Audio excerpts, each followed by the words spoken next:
This letter that I got, I actually received this summer. It was from a student that I had when I first came to teaching in the district. She was an immigrant, and so that's weighing heavily on her. Between a lot of traveling that she had done, she wasn't in school for the entire year. I was preparing for a school year one year, and I get a phone call from the counselor in the office and said, we just had a new student register, and we're going to put them in your class. And that's different. They don't usually do that. You just get, their registration in your box and they're added to your roster, and that's how that goes. And she said, we need to meet.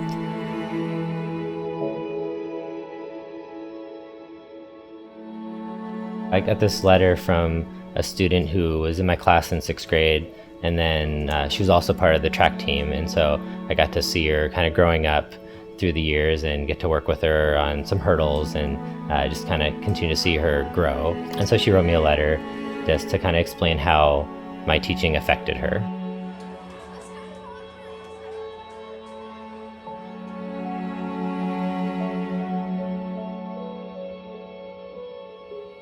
He got in a lot of trouble. He didn't always fit into the normal fray of kids, but he had a lot of things that were against him. Things were really tough, and he had some emotional issues that were very trying for him. His mother was getting remarried.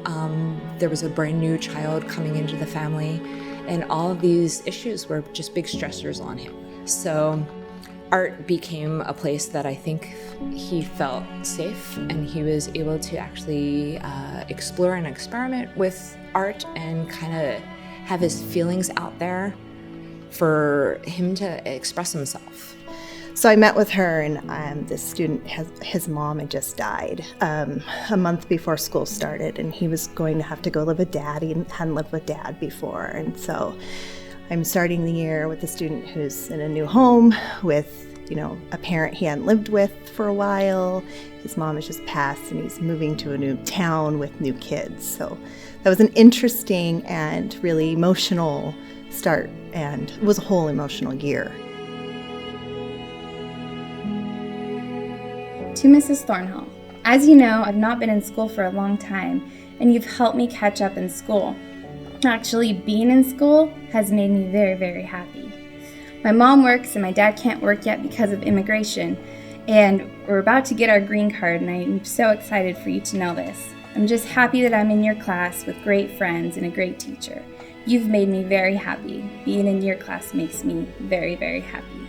She's got a lot on her mind, a lot that she has to think about, and the fact that she wanted to take a minute to write me a letter to say thank you and that being in my class makes her happy, that's another reason why I teach. This is another child that I've impacted in a short amount of time. So it says, "Dear Mr. McNally, you were the best teacher I've had.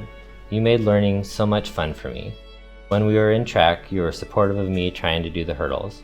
Then you helped me this year to 4-step and alternate the hurdles as I jumped.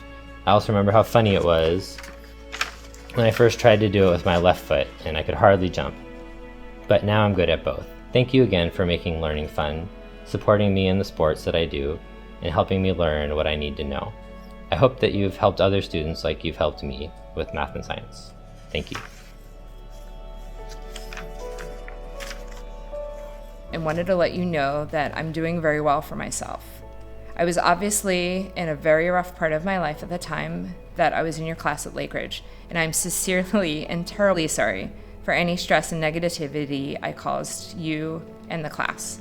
It took me a couple years after graduating high school to realize how I was and how I needed to change. I have a great job. I'm a union iron worker building America one piece of iron at a time, and life couldn't be better for me. I especially remember you, and probably always will. I remember it all. I just wanted to give you an update and apologize and thank you for being a great teacher and a person, and I hope you've been well. I knew that he needed me. He needed somebody in this whole time that, nothing was the same for him. He didn't know me. He'd never met me before, and I needed to be somebody that he could, lean on. He was going to go through his first year without his mom, with all of these new people, and I knew that I needed to rise and be there for this guy who was going through this. I had to be very thoughtful about what was coming up.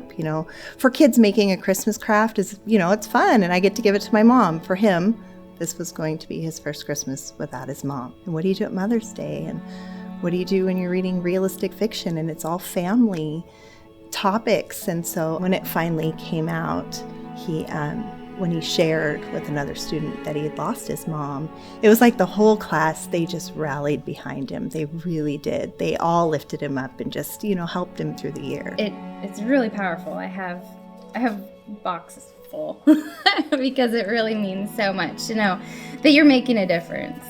You always hope you do. She'll come down and visit from the high school and see how things are going at the middle school still. So it's nice to have that connection. Lots of times there's so much going on with teaching that you're really busy, and it's nice to know that you make a difference and that they pick up on those little things that you do day in and day out, and that they care. It's just nice to know that you really can make a difference in kids' lives. And it's nice to know that when they're in their 20s, when they're in their 30s, they're going to remember you. And maybe it wasn't easy. Maybe you weren't their favorite teacher, but they'll remember what you've taught them and what you've instilled in them. I say you got to do it for the right reason. And that's the kids that you get to work with every day. So I really think if you're not doing it for that reason, then you shouldn't be doing it.